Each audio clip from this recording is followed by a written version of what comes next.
정인이를 알고 계십니까? 발음이 좀 이상합니다만은 정인이 제 이름하고 비슷하죠. 정인아 미안해 하면서 추모의 글들이 인터넷이나 또 방송국에 많이 올라오는 것을 다 보셨을 것입니다. 지금 국회에서도 정인이법이 빨리 이제 통과되어야 한다는 아우성 가운데 있었고, 제가 원고를 집필하고 있을 때 지난 금요일이죠. 그제 이 정인이법이 국회를 통과했습니다. 정인이는 입양한 양부모의 학대로 16개월 만에, 그러니까 16개월만 살고 사망한 아이의 이름입니다. 이에 대해서 대통령은 입양 절차와 관리를 더욱 철저하게 하라고 그런 지시를 내렸습니다. 근데 이것이 이런 입양 절차나 또 관리를 잘못해서 일어난 일이겠습니까? 물론 자녀를 입양할 때 그 입양할 그 부모를 잘 살피고 또 입양한 후에도 아이를 어떻게 키우는지를 이렇게 확인하는 이러한 일들이 필요할 것입니다. 이 문제에 대해서 해운대 국민의힘 국회의원인 김미애 씨가 이 대통령의 이러한 판단에 대해서 말하기를, 정인이 학대 사건에 대해서 이것을 입양 탓으로 프레임을 씌우지 말라 이렇게 지적을 했습니다. 김미애 씨는 집이 가난해서 공부를 하지 못하고 독학으로 공부를 해서 나중에 이제 보니까 동아대 법대를 편입을 해서 들어갔습니다. 그래서 혼자 독학으로 사법고시를 해서 패스를 하고 또 변호사가 됐습니다.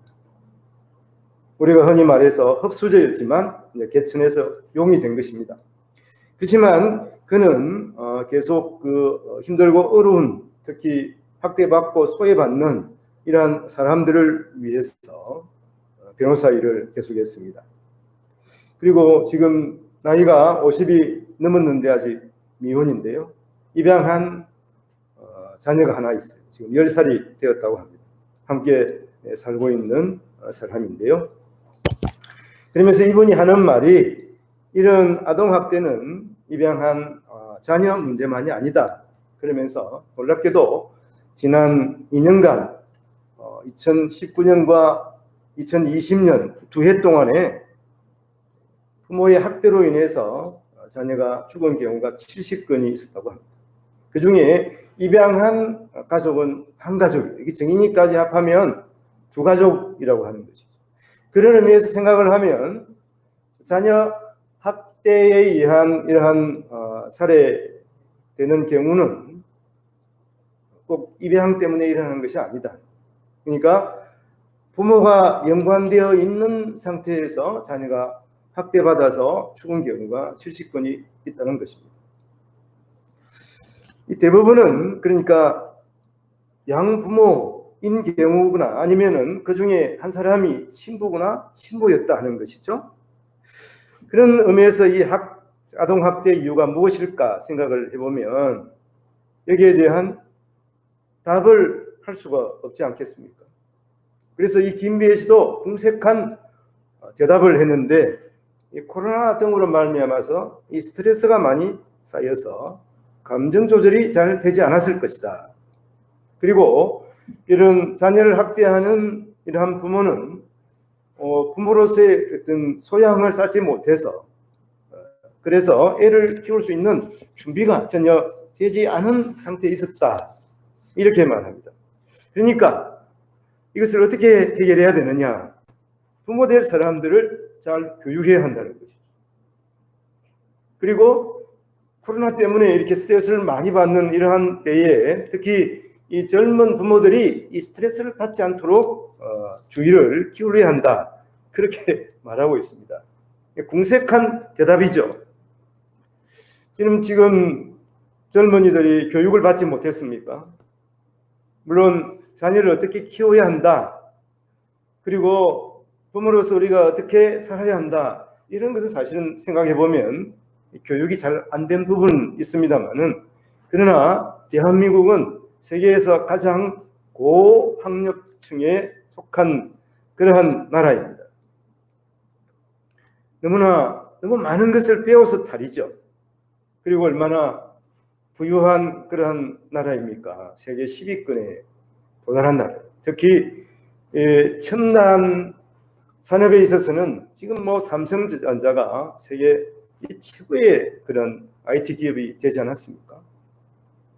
그리고 현대 자동차는 이 세계 최인류 그런 자동차 건설 회사예요. 세계 5위권에 해당되는 그러한 이 자동차 생산 시설을 갖춘 그런 기업입니다.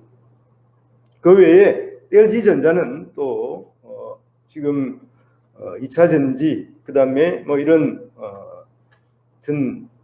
가장 우수한 그런 화학 장비를 갖춘, 기술을 갖춘 그런 한국이 세계에서 내놓으려 하는 이러한 놀라운 경제 개발과 그리고 기술력을 보유하고 있는 것입니다. 그러나 한편 보면 사회는 더 경쟁적으로 바뀌고 빠르게 변화되어 가고 있는 것이죠. 그런 의미에서 자녀를 우리가 여유 있게 돌볼 수 있는 그러한 여건은 지금 더 힘들어지고 있다, 이렇게 생각할 수가 있습니다.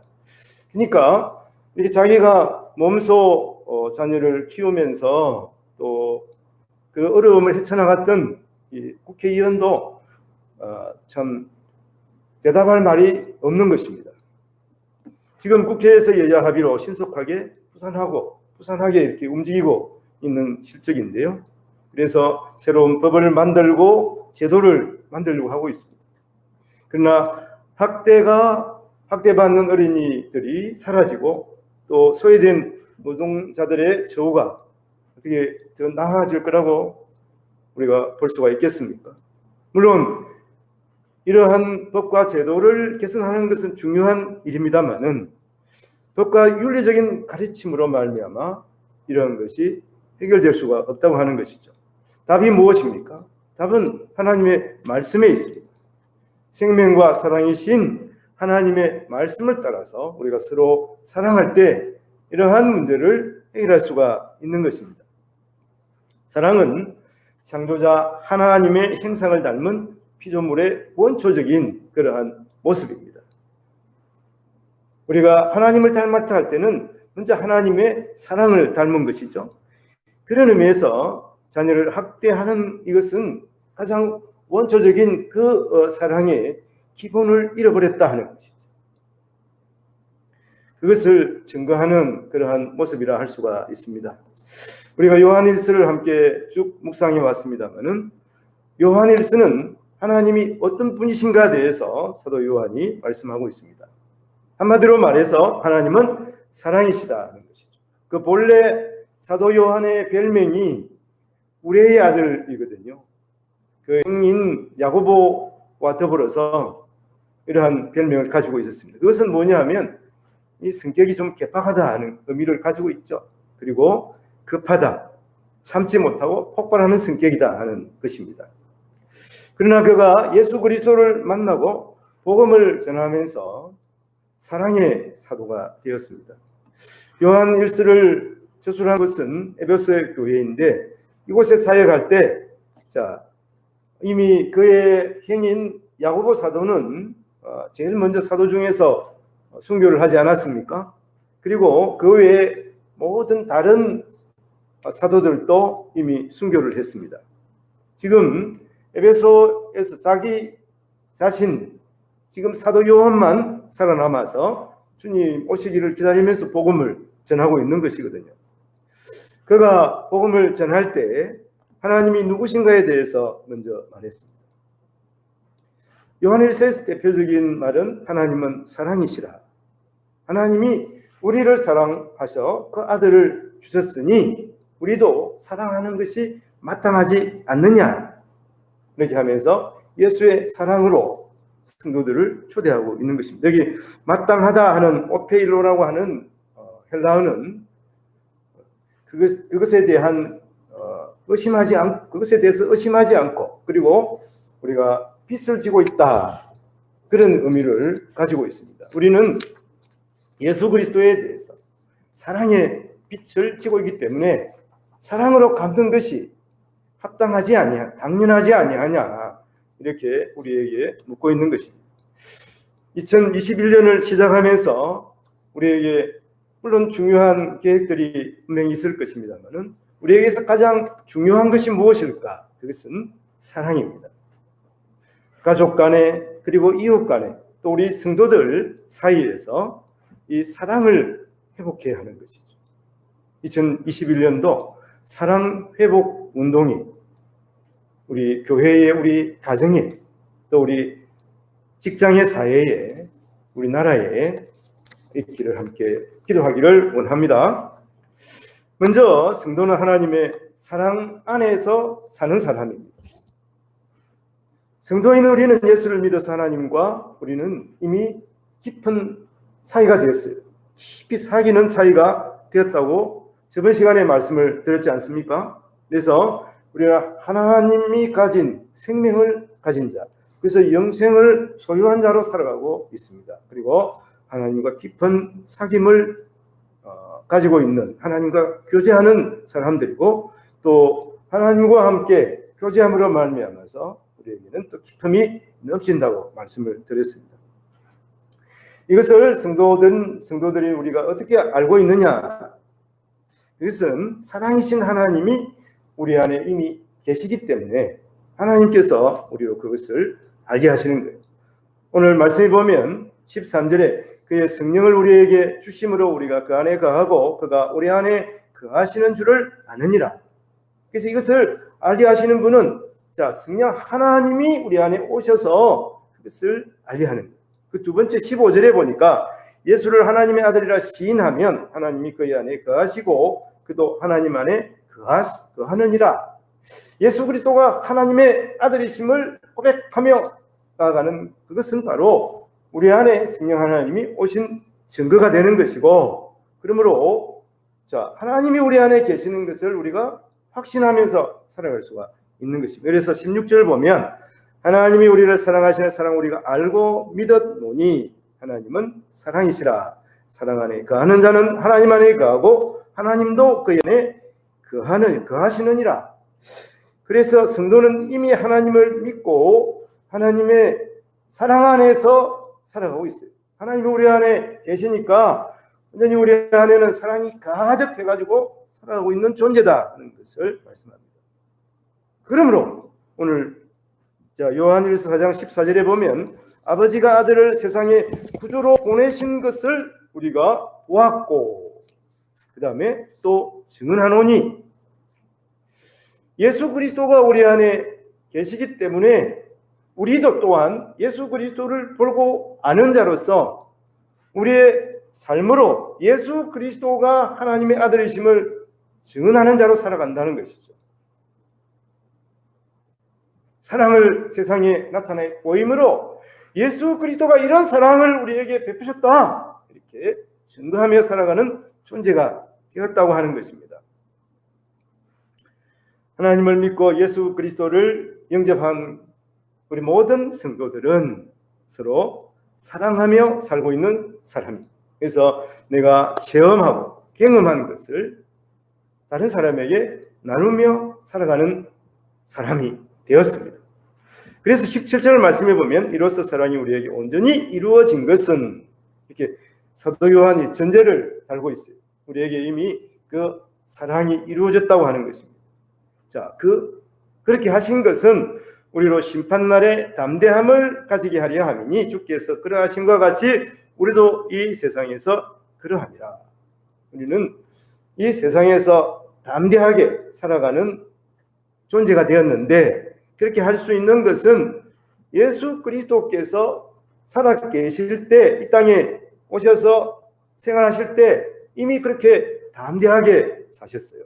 그리고 그렇게 우리를 사랑하며 사셨습니다.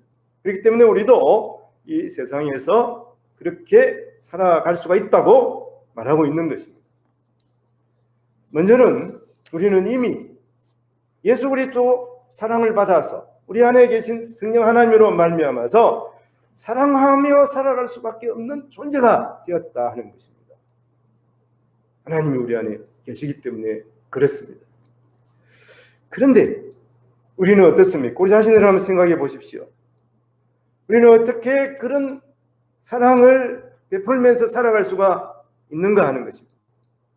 오늘 18절 말씀에 보면 사랑 안에 두려움이 없고 온전한 사랑이 두려움을 내쫓나니 두려움에는 행벌이 있습니다. 두려워하는 자는 사랑 안에서 온전히 이루지 못하였느니라. 17절에도 말씀하셨습니다마는 우리는 예수 그리스도를 닮아서 이 세상에서 담대하게 살아갈 수 있는 존재가 되었습니다. 그래서 18절 말씀에 사랑 안에 두려움이 없고 온전한 사랑이 두려움을 내쫓나니 그렇게 말씀합니다. 예수 그리스도 사랑 안에 살아가는 사람들은 두려워하지 않아요. 담대하게 살아갈 수가 있습니다. 왜 그럴까요? 예수 그리스도의 이 온전한 사랑이 두려움을 내쫓기 때문에 그렇습니다. 어떻습니까? 두려움 없이 이 땅에 살아가고 있습니까? 오늘 말씀 다음에 보면 그런데 두려움에는 행벌이 있습니다. 두려워하는 자는 사랑 안에서 온전히 이루지 못하였느니라. 사랑하는 예수 그리스도의 사랑 안에 살아가는 사람들은 담대하고 두려움이 없는데 우리 자신들을 한번 생각해 보면 두려움이 없습니까? 근심이 없습니까? 혹시 근심하며 두려워하며 살아가는 우리 자신들의 모습을 발견할 수가 있지 않습니까? 왜 두려워하는가? 두려워하는 이유는 바로 죄와 죽음 때문에 그러는 거예요. 사람의 두려움은 바로 이러한 죄와 두려움 때문입니다.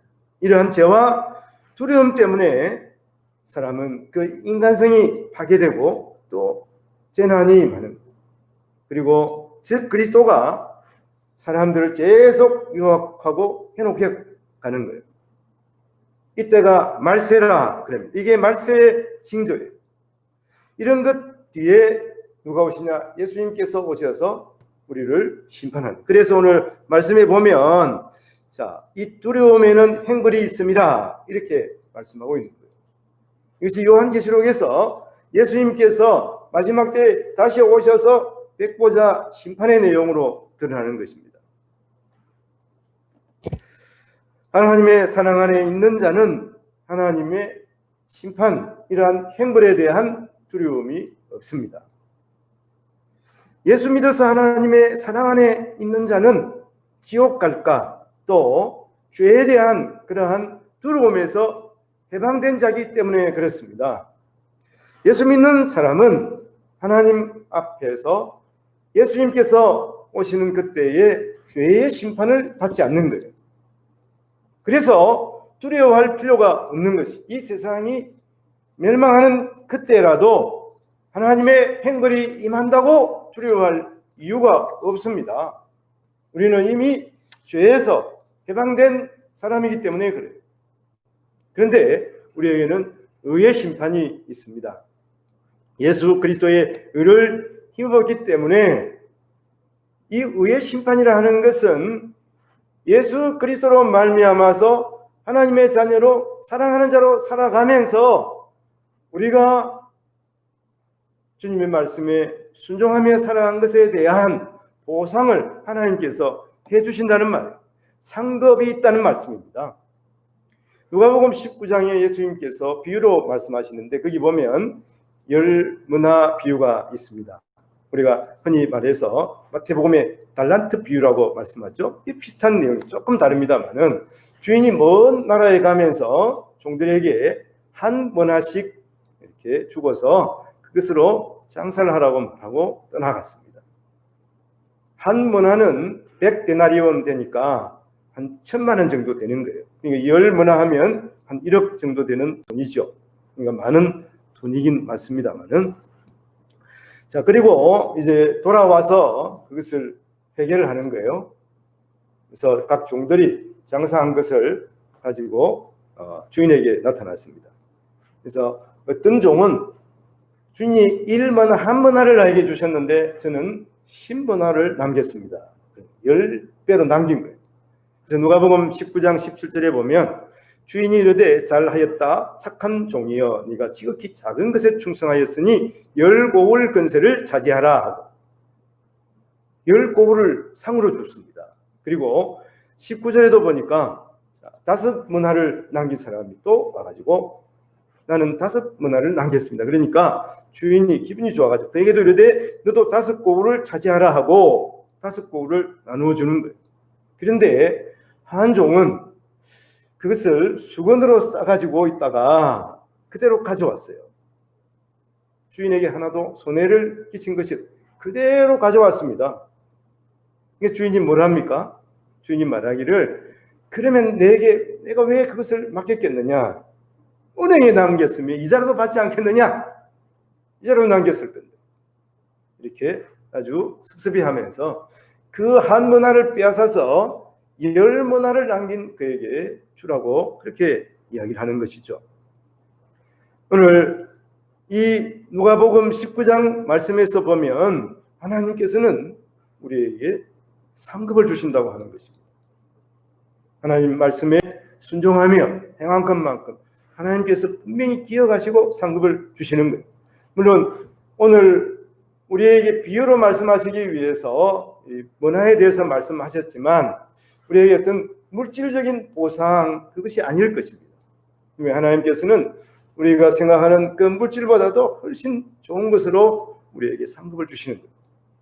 그래서 예수님께서 10고울을 다스리는 권세를 주시잖아요. 여러분 10문화가 돈이 많죠? 10억 된다고 생각하지만 10고울을 다스리는 10고울의 그 수장이 되는 것은 돈하고 이 10문화하고 비교할 수가 없는 것입니다. 그래서 우리가 생각하는 그 어떤 것보다 큰 상급을 하나님께서 우리에게 주신다고 하는 것이죠. 그것이 우리에게 주신 문화가 무엇이겠습니까? 어떤 사람에게는 이런 은사를 주셨어요. 또 어떤 사람에게는 또 물질을 더 풍성하게 주신 경우도 있고 어떤 사람에게는 또 건강에 이러한 하나님께서 복을 주셔서 건강하게 하신 그런 사람도 분명히 있습니다. 그러나 중요한 것은 그것이 나를 위해서만 주신 것이 아니에요. 하나님의 일을 위해서 우리에게 잠깐 맡긴 것이다. 이 생각을 가지는 것이 중요합니다. 성도들은 이 생각을 놓치면 안 되는 거예요. 물도 분명히 고이면 썩습니다. 흘러가야 되잖아요. 우리에게 주신 이러한 은사도 이것이 흘러가게 돼야 돼요. 일례로 말해서 돈 하면 돌고 돈다고 그러잖아요. 돈을 가만히 두면 안 되는 거예요. 그것을 활용을 하고 그래서 그것을 또 투자를 하고 그래야지 그것이 가치가 커지는 것입니다. 우리에게 주신 이러한 은사들은 우리가 나누고 돕고 섬길 때 하나님께서 더 큰 것으로 우리에게 주시는 것이 이 하나님께서 이 세상을 다스리는 이 세상을 운영하시는 그러한 방법이에요. 우리에게 주신 제일 큰 은사가 무엇입니까? 이것은 사랑의 은사입니다. 근데 사랑한다 말하면서 그것을 가만히 두면 안 되는 거예요. 사랑도 그냥 두면 그것이 골마가게 되어 있는 것이죠. 그러므로 우리에게 주신 이러한 은사들을 나누고 돕는데 우리가 사용해야 되는 것입니다. 그러면 이 세상은 긴 세월 같지만 지나고 나면 손살같이 지나가 버린 것입니다. 한번 생각해 보십시오. 10년 전에 한번 생각해 보고 20년 전에 생각해 보십시오.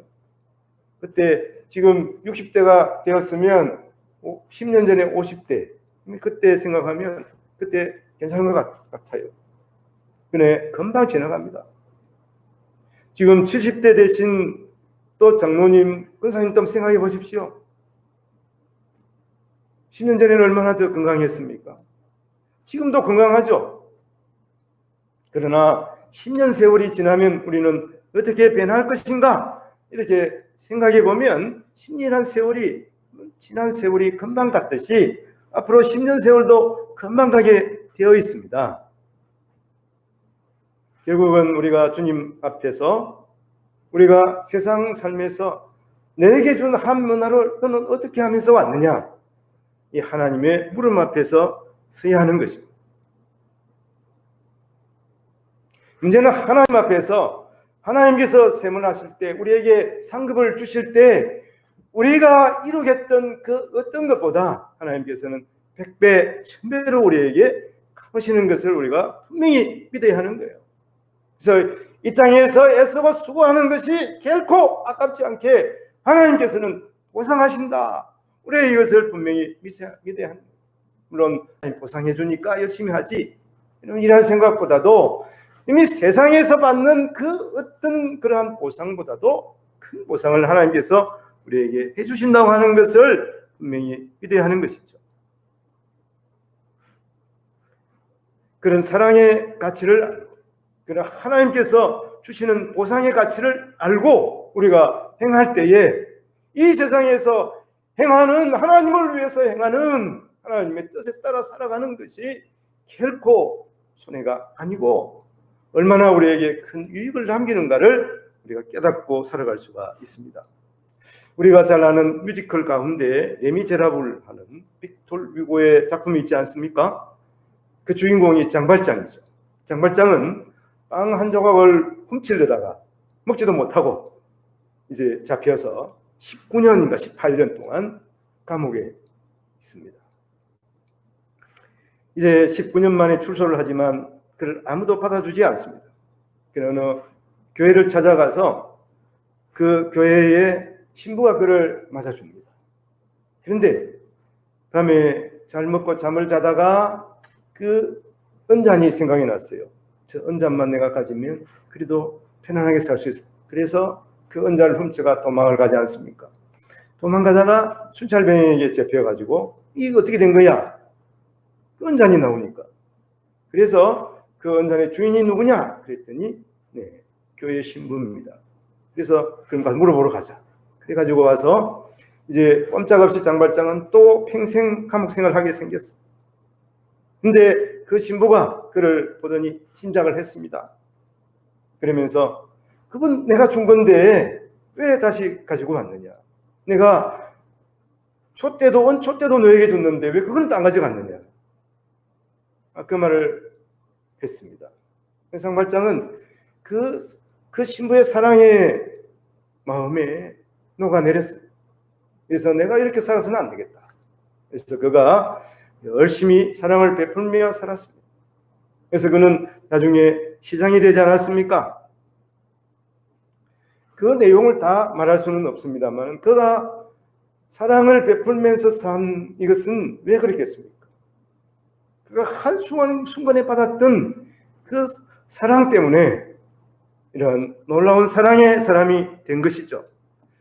이 성도는 예수 그리스도의 사랑으로 사랑할 수가 있는 존재인 것입니다. 그래서 우리는 두려움을 떨쳐버려야 하는 거예요. 사랑을 베푼 그 상황들 우리가 돌아보면은 이 레미제라블 우리에게 얼마나 감동을 줍니까? 온 인류에게 큰 감동과 기쁨을 선사했습니다. 우리도 사랑의 사람이 되어서 사랑하며 살 때 우리는 그것으로 그 자체로 이 땅에서도 기뻐하며 또 우리가 이 땅에서도 화목하게 살 수가 있어요. 그러나 우리가 이 땅에서 누리는 이러한 기쁨, 이것은 정말 사소한 것이에요. 하나님 앞에 갔을 때 우리가 사랑하며 살아간 것에 대한 보상은 상상할 수가 없다는 것입니다. 우리가 이것을 생각할 때 우리는 사랑하면서 살아갈 수가 있는 존재예요. 이미 우리는 그런 사람이 되었다고 하는 것을 믿고 감사하면서 우리의 삶 가운데 사랑이 넘치시는, 특히 2021년도 온 가정에 사랑이 가져가시기를 주님의 이름으로 축원을 드립니다. 그러면 우리가 어떻게 이 사랑을 실천할 것인가 하는 것이죠. 오늘 19절 말씀에 보면 우리가 사랑하면 그가 먼저 우리를 사랑하셨습니다. 우리로서는 사랑하기가 힘들지만 하나님께서 우리를 사랑하셔서 우리를 위해서 죽으시고 또 우리를 사랑하셔서 자녀를 삼으셨어요. 우리 이것을 생각하면 우리가 사랑의 빚진 자로서 마땅히 사랑해야 하지 않겠습니까? 로마서 5장 8절에 보면 우리가 아직 죄인 되었을 때 그리스도께서 우리를 위하여 죽으심으로 하나님께서 우리에 대한 자기의 사랑을 확정하셨느니라. 하나님은 우리에게 하나님의 사랑을 쏟아부어 주셨어요. 예수님께서 십자가에 달려 돌아가실 때 물과 피를 쏟으셨어요. 그 안에 우리가 예수 그리스도의 자녀로 있으면서 그 사랑의 피를 흠뻑 받았습니다. 그러면 우리가 사랑할 수가 있는 것이죠. 그리고 5장 11절에 보면 그뿐 아니라 이제 우리로 화목하게 하신 우리 주 예수 그리스도로 말미암아 하나님 안에서 또한 즐거워하느니라. 우리는 사랑할 수 있는 존재입니다. 사랑하면서 기뻐할 수 있는 그러한 사람들입니다. 그 기쁨을 우리가 누리면서 살아가야 하는 것입니다. 그 기쁨을 경험하면서 살아가야 하는 것입니다. 그런 의미에서 나는 그래도 사랑하기가 힘들어요, 이런 말을 예수 그리스도를 믿는 자로서 그런 말을 할 수가 없는 존재인 것입니다. 쏟아부어주는 넘치는 사랑을 받은 자로서 우리가 내 안에 가득 찬 예수 그리스도의 사랑을 담고 살아가는 자로서 나는 사랑할 수 없어요, 이런 말을 할 수가 없는 존재예요. 그러니까 사랑은 예수 그리스도를 믿는 사람들은 억지로 사랑하는 존재가 결코 아닌 것입니다. 하나님께서 우리에게 주신 은혜를 생각할 때마다 그 은혜로 우리가 사랑을 감당할 수 있는 존재가 되었습니다. 오늘 말씀, 누구든지 하나님을 사랑하노라 하고 그 형제를 미워하면 이는 거짓말하는 자니 보는 바 형제를 사랑하지 아니하는 자는 보지 못하는 바 하나님을 사랑할 수 없느니라. 하나님을 사랑한다고 하면서 형제를, 주위에 있는 다른 사람들을 사랑하지 못한다면 그것은 거짓말하는 자라고 사도 요한이 말씀하고 있잖아요. 예수님께서도 사랑에 대해서 말씀을 많이 하셨지만 마태복음 22장 37절 39절에 보면 예수님께서 말씀하시기를 마음을 다하고 목숨을 뜻을 다해서 하나님을 사랑하라, 그리고 내 이웃을 내 몸같이 사랑하라 분명히 말씀하셨어요. 요한복음 13장 34절 35절에 보면 새 계명을 너희에게 주노니 서로 사랑, 내가 너희를 사랑한 같이 너희도 서로 사랑하라. 이로써 세상 사람들이 너희가 내 제자인 것을 알리라. 예수님께서 말씀하여 주셨습니다. 세상 사람들이 우리가 예수님의 제자된 것을 어떻게 안다고요? 너희가 서로 사랑하며, 사랑하는 것을 보면서 저 사람 예수님의 제자가 맞구나, 그렇게 말한다고 하는 것이죠. 오늘 제가 원고에는 에피소드가 하나 있습니다만은 혹시 제 원고를 보시면 참조하시기를 바랍니다. 시간이 많은 관계로 오늘 원고 안에 있는 제 에피소드는 생략하도록 하겠습니다. 근데 제가 본래 좀 화를 좀 잘 내는 편이었어요. 하지만 이 원고를 보면서 말씀을 생각하면서 묵상하다가 이제 그런 분노를 내려놓고 사랑으로 대하는 이러한 경험을 하게 된 것을 제가 적었습니다. 요한처럼 저도 이 우리의 아들이었던 것 같습니다. 그러나 작은 일이지만 내 안에 계신 그 하나님으로 말미암아서 조금씩 하나님의 사람으로, 사랑의 사람으로 변해가는 것을 느끼고 하나님 앞에 감사할 수가 있었습니다. 사랑하는 성도 여러분, 코로나 때문에 얼마나 힘든 한 해를 보냈습니까? 그러나 그런 어려움은 계속되고 있습니다. 이 코로나가 끝나더라도 또 어떤 다른 또 무슨 질병이 우리를 덮칠 줄도 알 수가 없는 것이죠. 그러므로 우리는 어려운 때일수록 더 기도하고 성령 하나님을 의지해야 하는 것이죠. 특히 우리 안에 고여있는 것이 무엇인가를 생각해 보아야 합니다. 분명히 우리가 생각하고 또 생각하면, 주님의 사랑으로 생각하면 내게 있는 것으로 흘려보내야 할 그 사람이 분명히 생각할 것입니다. 정인이처럼 고통받는 이웃이 분명히 우리에게 있다고 하는 것이죠.